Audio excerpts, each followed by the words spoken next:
Stop. தம்பி குடுப்பா, நான் ஒரு 2 பால் ஆட்டு தரேன். நோ, இந்த ட்ரெஸ்லாம் போட்டு கூட நான் ஒயிட் போட்டேன் கிரவுண்டுக்கு. அதுக்குன்னு 2 பால் வெள்ளை வேஸ்ட் வெள்ளை சட்டியா கட்ட வர முடியும்? நீ போடுப்பா.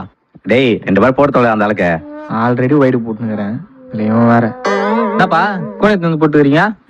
நோ, கோணில நான் மேட்னா அது. மேட்டா? நல்ல வேலை சாணி மிஷின் வந்துட்டேன். இங்க தொடிதுன்னு நோ, பார்த்தேன். நானா பண்றேன். வானா 2 பாலுக்குள்ள பண்ணுகிறேன். தோஷம்பா.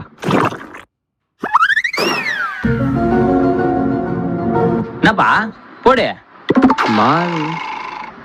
டேய் பால் அவன் கேட்டு வந்து நின்னுக்கிறான், நீ மாட்டு கையில வச்சு நிக்கிற. பாலக்குறான் அவனுக்கு. என்ன மறுபடியும் வந்து நிக்கிறான்? டேய் குச்சி கீழே விட்டுக்குது, எத்திக்க மாட்டியா? பாவம் தம்பி எவ்வளவு நேரம் வெயில ஓடி வந்து போட்டுனுக்குறான். எத்து விடா, நீ போடுப்பா.